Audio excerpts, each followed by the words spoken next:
کی جو محبت ہوتی ہے وہ باپ کے مقابلے میں اپنے بچے سے بہت زیادہ ہوتی ہے۔ ماں مارنے لگے تو بچہ اپنا سر ماں کی گود میں ڈالتا چلا جاتا، تو مارتی رہتی ہے اور وہ اپنا سر ماں کی گود میں ڈالتا رہتا ہے۔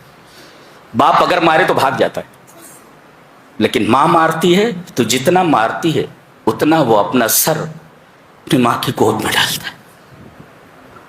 اسی وجہ سے اللہ تبارک و تعالی نے رحم کا حوالہ دیتے ہوئے کہ میں کتنا رحیم ہوں، اس کا ایک منظر دیکھنا ہو تو ماں کو دیکھ لو۔ فَبِهَا تَعْطِفُ الْوَالِدَةُ عَلَى وَلَدِهَا، بڑی عجیب بات ہے۔ رحم کا حوالہ دیتے ہوئے اللہ تبارک و تعالیٰ کے ماں کی تمثیل دی گئی، ماں کی مثال دی گئی، والدہ کی۔ فَبِهَا تَعْطِفُ الْوَالِدَةُ لَلْوَالِدِ فَبِهَا تَعْطِفُ الْوَالِدَةُ عَلَى وَلَدِهَا۔ اچھا، تو ماں جب ایک رحم کے حصے سے اتنی محبت کرتی، میرا خیال ہے کہ اگر بچہ پورے بدن کا خون مانگے تو ماں پیچھے نہیں ہٹے، پورے بدن کا خون دے دے۔ اسی وجہ سے اس کے قدموں کے نیچے جنت ہے۔ حدیث ہے جی، ایک صاحب نے پوچھا ماں کے قدموں کے نیچے جنت ہے تو باپ؟ میں نے بتایا کہ باپ کا جوتا وہ جنت تک پہنچنے کا راستہ بتاتا ہے۔ دونوں گویا کہ تربیت میں دونوں کا رول ہوتا ہے۔ اچھا، ماں کے پاس فون آیا، اٹھا کر کے بات کر رہی، بچہ کہیں باہر پڑھ رہا ہے، ابھی بات ہو ہی رہی ہے، پیچھے باپ کھڑا ہوا ہے، اس سے کہہ دو فکر نہ کرے، پیسے بھیج دیتا ہوں، پیچھے کھڑا ہوا۔ رحم کے ایک حصے کو پا کر اپنے بچوں کے لیے سب کچھ قربان کر دیتے ہیں باپ۔ بتائیے جس کے پاس 99 حصے ہوں وہ کتنا رحیم ہو اپنے بندوں پر، اپنے بندوں پر کس قدر رحیم ہوگا۔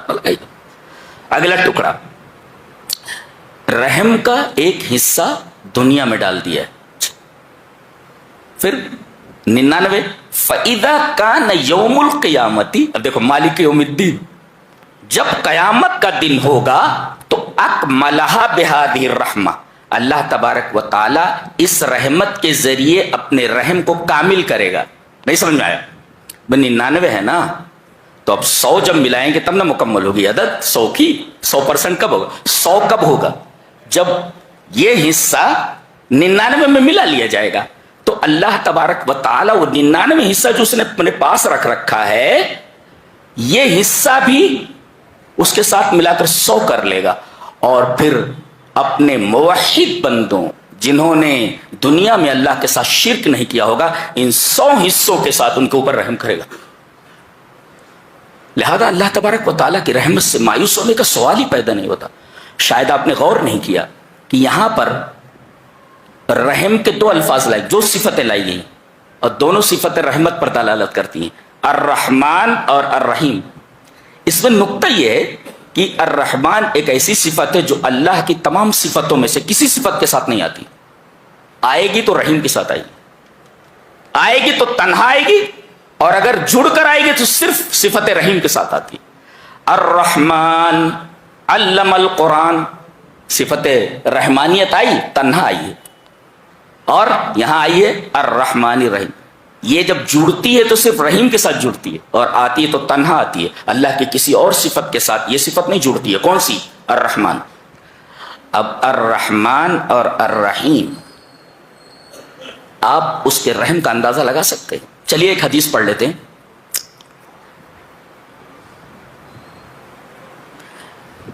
وعن ابن عباس رضی اللہ تعالی عنہما ان النبی صلی اللہ علیہ وسلم قال لما اغرق اللہ فرعون قال آمنت انہ لا الہ الا الذی آمنت به بنو اسرائیل فقال جبریل یا محمد فلو رأیتنی وانا اخذ من حال البحر فادسه فی فیہ مخافت ان تدرکہ رحمت، رواہ الترمذی فی کتاب تفسیر القرآن۔ حضرت امام ترمذی رحمہ اللہ اس حدیث کو ترمذی شریف کتاب ابواب تفسیر القرآن میں لائے ہیں، جہاں قرآن کی آیتوں کی تفسیر کی ہے نبی اکرم صلی اللہ علیہ وسلم نے۔ فرماتے ہیں کہ نبی اکرم صلی اللہ علیہ وسلم نے ارشاد فرمایا کہ جب اللہ نے فرعون کو بحر قلزم میں ڈبویا